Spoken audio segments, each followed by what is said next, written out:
No!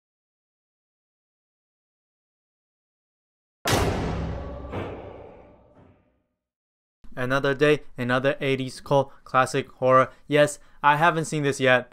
I'm surprised too. Welcome to the Spooktober Fest 2020. Today we're talking about Hellraiser from 1987, directed by Clive Barker, which spawned a shit ton of sequels. Barker since then wrote and produced a bunch of them as well. He also has his hands on the remake coming down the pike maybe in the next 1 or 2 years, The Hellbound Heart. When the gateway to hell is accidentally open, our main antagonist Frank is brutally shredded to literal pieces. Years later, he was resurrected by some spilled blood, and now Frank's mistress, who happens to be his brother's wife, is on a mission to find victims for him to kill in order to complete the resurrection. Hellraiser has always been there when I was growing up. When I'm exposed to more and more horror films, Hellraiser is the one that I've never touched for some reason, even though I knew everyone loved it. It's a classic, and looking at the design of the creatures from posters and images online, I can see why. The looks of Pinhead just pops really well, and now it's basically a horror icon by this point. And now I finally have the chance to see Hellraiser, and I have a few things I want to share. I think the acting all around is just okay. Claire Higgins, who played the wife, her performance is a bit overreaching for me, but I really want to give props to Ashley Lawrence, who played the daughter in the film, because you can really see her trying very hard to sell the scares. The special effects makeup does look up to par. Some of the close-ups didn't quite work, but I can say most of the time they look pretty fantastic and gross. However, on the other hand, there are more things I didn't like about it than the things I did. I don't know what I was expecting, but overall I think Hellraiser is a bit of a disappointment for me.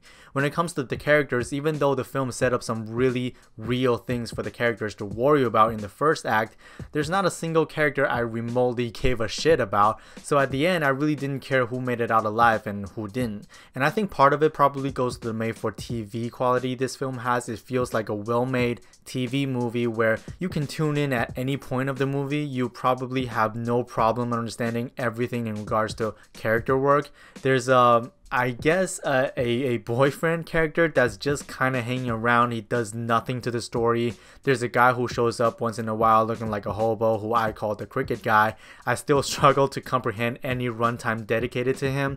There's some hints to Frank's backstory with some of the objects, including some photos the wife finds in the house, but that never really came to fruition. All of these setups, or lack thereof, led to a cross-cut flashback sequence that concluded the first act, and the way it was executed, it was a bit much and melodramatic. When Frank is first resurrected, as much as I am disgusted by the visual, which is a good thing, the music just does not complement what's going on screen. The score feels a lot more grand than it actually is. It is composed by Christopher Young, who made one of my favorites with Spider-Man 3, with the theme of Danny Elfman, that is. The second act of the movie, while I do appreciate the idea of keeping things in the dark figuratively and literally, this little secret these two characters have with each other, it just gets a bit repetitive in my opinion, because most of the second act is the wife seducing victims and bringing them into the house and eventually killing them. So it definitely drags when it comes to the pacing. The entire thing is also mostly dominated by some plain and flat shot structures and design that leaves the entire thing quite flavorless. And I'm not even saying the film is poorly shot. It's pretty damn competent if you ask me, but it's just kind of boring to look at. We get so many unedited two shot throughout, and when we do cut, guess what we're cutting to? A medium close-up and a reverse. I do see some Psycho inspiration in one of the earlier scenes with the lighting and some subsequent scenes in the finale though.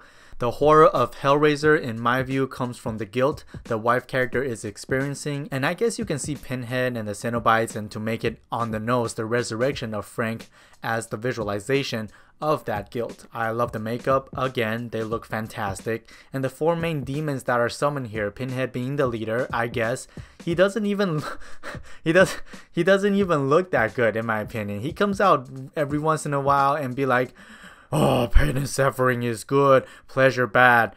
But let's make a deal anyway." To be honest, some of his colleagues look way more intimidating than him. So in contrast, He just looks like such a little bitch. I don't know.